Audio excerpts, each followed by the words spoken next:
القرآن غيرني ونبهني وأحياني، غزت آياته قلبي فهزت كل أركاني، سمت بي في عواليها بصوت خاشع حاني، فأيقظني وأدهشني وأنبني وأبكاني. الحمد لله رب العالمين، وصلى الله على نبينا محمد وعلى آله وصحابته أجمعين، والحمد لله رب العالمين. أيها الإخوة الكرام،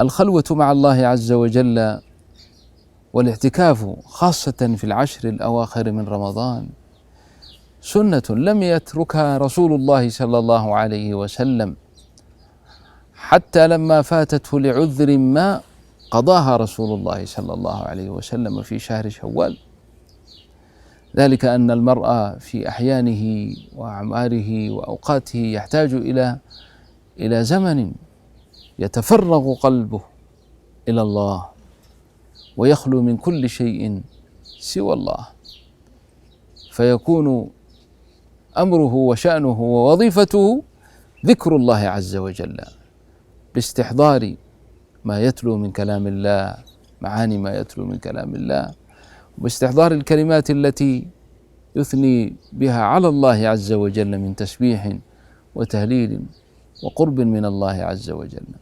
وكلما اقترب الإنسان من ربه كلما ازداد محبة لله عز وجل، وإذا أحب الله أطاعه جل جلاله. نعم، يقوم في صلاته وهو محب لربه فيتلذذ بصلاته، ومهما طال عليه القيام سواء كان إماما أو مأموما لا يبالي، بل يتلذذ بما يتلو وبما يسمع من كلام الله. لماذا؟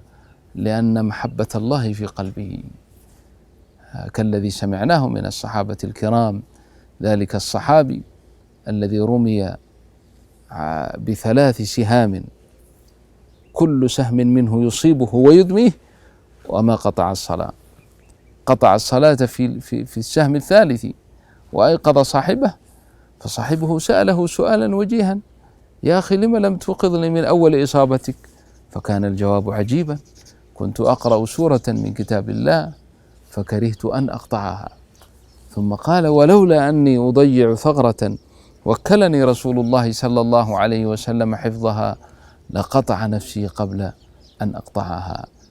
أي ما كنت لأقطع السورة لولا أني أخاف أن أسرع فيأتي ذاك الكافر فيصيب من المسلمين، فأكون بذلك مضيعا الثغرة التي وكلت بحراستها، لولا هذا لكانت نفسي انقطعت ولم تنقطع السورة. فانظر أي لذة كانوا يجدونها في صلاتهم، وأي لذة كانوا يجدونها وهم يتلون كلام رب العالمين، وما ذاك إلا لأن محبة الله رسخت في قلوبهم.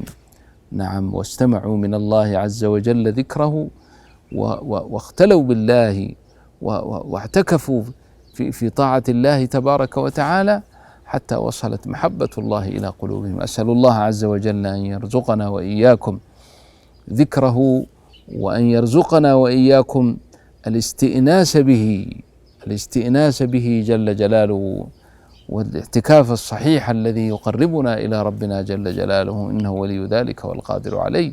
صلى الله على سيدنا محمد وعلى آله وصحابته أجمعين، والحمد لله رب العالمين. القرآن غيرني ونبهني وأحياني، غزت آياته قلبي فهزت كل أركاني، سمت بي في عواليها بصوت خاشع حاني، فأيقظني وأدهشني وأنبني وأبكاني.